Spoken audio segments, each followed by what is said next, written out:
ओम गंग गणपते नमः। जय माता दी। रिका वैक्स इतनी अच्छी वैक्स है, लेकिन फिर भी स्किन पील हो जाती है, रेडनेस आ जाती है, ब्लड आ जाता है। सिंपल सी लैंग्वेज में अगर मैं बोलूँ, हम लोग लैंग्वेज स्किन उधेड़ देते हो आप तो आप सही जगह आ रहे हो। ऐसा कुछ नहीं है, रिका वैक्स में कमी नहीं है, कमी आपके करने में है।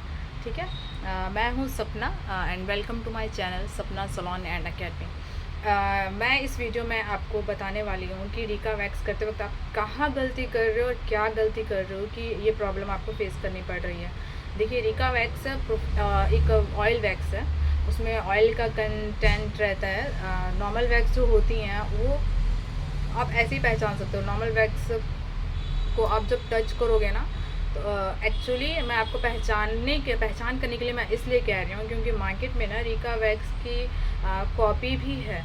जैसे मेरी क्लाइंट हैं, वो मुझे कह रही थी कि रिका वैक्स मंगाया, हमसे हुआ नहीं। मैंने कहा एक बार दिखाइएगा, लाइएगा वैक्स। वो वैक्स लेके आई, आप यकीन नहीं करेंगे, रिका वैक्स का सेम डब्बा, सेम कॉपी, और जो अंदर वैक्स थी वो नॉर्मल वाइट चॉकलेट वैक्स थी, नॉर्मल। तो सबसे पहले तो आपको मैं पहचानने का तरीका बता रही हूँ, ठीक है। जो नॉर्मल वाइट चॉकलेट वैक्स होती है उसको आप ऐसे चेक करके देखोगे ना, ऐसे टच करके, तो उसका स्टिकीनेस बहुत ज़्यादा नहीं होगा।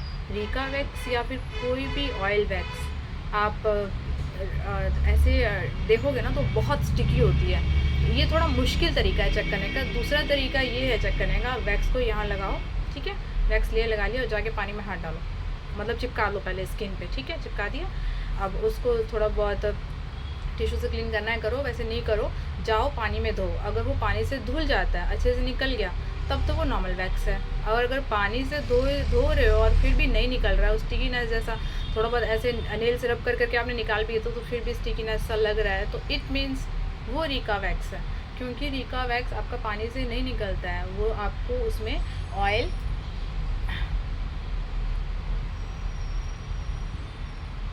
सॉरी, उसके लिए आपको ऑयल लगाना पड़ता है। तो खैर, ये हुई रिका वैक्स को पहचानने की बात। अब देखिए कि आप गलती कहाँ कर रहे हो, क्यों आपसे स्किन पीलिंग हो जा रहा है क्लाइंट का। आपका तरीका सही है, हाँ, उसके साथ ये प्री वैक्स और आफ्टर लोशन जो इसका आता है वो भी आप यूज़ कर रहे हो। मैं आपको दिखा रही हूँ, वेट, ये प्री लोशन है, ये आफ्टर लोशन है, ये भी आप यूज़ कर रहे हो, फिर भी क्यों गड़बड़ हो रही है। ये ना इसका ये ऑयल वाला हाथ लगता है ना बार बार, तो ये मिट जाता है, मिट गया है। अदरवाइज रिका का pre lotion and after lotion, ठीक है। रिका को यूज़ करने की वैसे एक ट्रिक भी है, अगर वो ट्रिक आप देखना चाहते हो तो आपको मेरा चैनल ना सब्सक्राइब करना पड़ेगा, और जो मेरी नेक्स्ट वीडियो है उसका वेट करना पड़ेगा। ज़्यादा लेट नहीं होगी वीडियो, आपको कल ही मिल जाएगी। तो आप हाँ, वो ट्रिक मैं बाद में बताऊंगी, फ़िलहाल जो प्रोसेस है वो बता रही हूँ मैं आपको तरीका।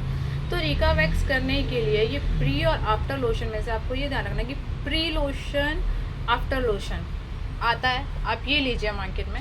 हाँ, और अगर सस्ते में कैसे करना है, मतलब रिका वैक्स तो चाहिए, उसके बाद ये प्री आफ्टर अगर नहीं लेना है फिर कैसे करना है, उसी के लिए मैं कह रही हूँ चैनल सब्सक्राइब करो और फिर देखो वो ट्रिक क्या है, ठीक है ना। क्योंकि सस्ते में आप अच्छी सर्विस दे सकते हो अपने क्लाइंट को, और कम बजट में आप अच्छी सर्विस दो क्लाइंट को, तो फिर आप भी खुश, क्लाइंट भी खुश।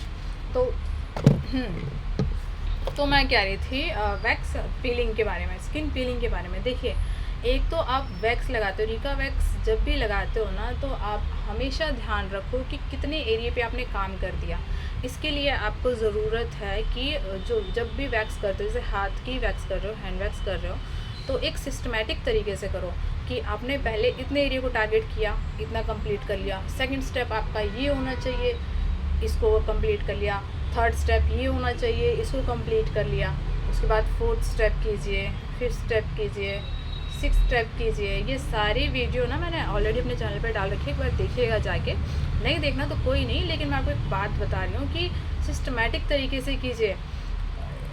एक एरिया को पहले टारगेट कीजिए कि ये एरिया मुझे कंप्लीट कर लेना है, उसके बाद ही नेक्स्ट एरिया को छेड़ना है वैक्स करते वक्त। तो ऐसे में क्या होगा ना कि आपकी वैक्स रिपीट नहीं होगी, एक ही जगह पे वैक्स रिपीट नहीं होगी। क्योंकि रिका वैक्स करते वक्त आप बार बार उस वैक्स को रिपीट कर देते हो ना, बार बार क्या, आप सेकेंड टाइम ही रिपीट कर दोगे ना सेम जगह रिका वैक्स, तो स्किन पील हो जाएगी, ठीक है। बहुत जिनकी हार्ड स्किन है, जिनकी हेल्दी स्किन है ना, उन्हीं को नहीं स्किन पीलिंग होगी, वो भी कुछ कुछ पर्टिकुलर एरिया में, जैसे यहाँ पे हो गया या यहाँ पे हो गया। यहाँ पे अगर आप इनकेस 2 बार भी कर देते हो तो स्किन पील नहीं होगी। अदरवाइज़ आपने यहाँ कर दिया, यहाँ कर दिया, यहाँ कर दिया, तो स्किन पील होनी ही होनी है। यहाँ पे आपको एक बार ही करना है। और दूसरी बात तो क्लाइंट भी बोलेगा ना तो भी नहीं लगाना है। अब यहाँ दूसरी बात आ गई, दूसरी बात क्लाइंट बोलेगा क्यों? क्लाइंट तो बोलेगा, अगर उसकी ग्रोथ रह गई तो वो तो बोलेगा कि हाँ देखिए यहाँ भी हेयर रह रहा है, वो भी निकालिए। तो वो आप गलती कहाँ कर रहे हो? आप गलती कर रहे हो हेयर डायरेक्शन का ध्यान नहीं दे रहे हो। हेयर डायरेक्शन का ध्यान दीजिए, किस डायरेक्शन में है। ये नहीं कि रटी रटाई बात है, वैक्स ऐसे लगाना है, ऐसे लगा दो, यहाँ पे ऐसे लगाना है, ऐसे लगा दो, ऐसे लगाना, ऐसे नहीं होता। बहुत से आपको क्लाइंट ऐसे मिलेंगे, अगर आप ध्यान दोगे ना तब आप देखोगे।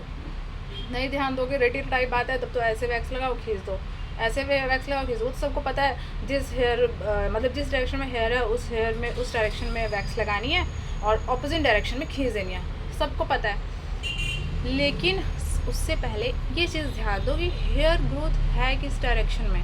ये नहीं कि आप फटाफट यूँ लगा रहे हो। अब आप नोटिस करोगे ना तो 60 to 70% क्लाइंट आपको ऐसे मिलेंगे जिनके यहाँ से लेके यहाँ तक की ग्रोथ ना अलग ही होगी, या तो ऊपर होगी या तो सर्कुलर मोशन में होगी, ऐसा ही कुछ होगा। और ज़्यादातर क्लाइंट का ना यहीं पे कंप्लेंट आती है कि यहाँ पे बाल रह गए, यहाँ पे रह गए या यहाँ पे रह गए, क्योंकि आप स्टेप वाइज वैक्स नहीं करते हो।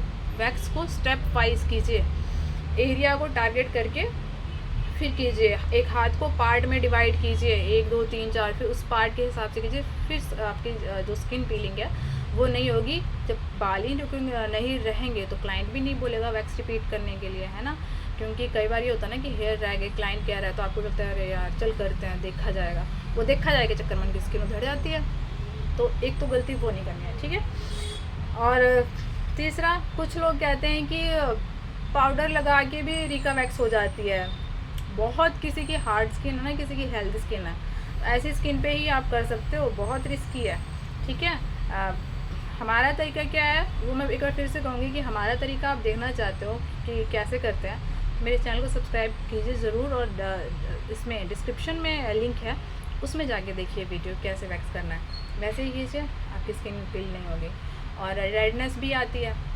एक चीज़ तो मैं आपको क्लियर अभी बता दूँ कि यहाँ पे बहुत सोच समझ के वैक्स लगाना चाहिए आपको। कुछ लड़कियों की आदत, कुछ लेडीज़ का आदत होता है यहाँ पे हमेशा धागा बंधा रहता है, वो भगवान जी वाला धागा होता है ना जो मंदिरों में बनता है वो।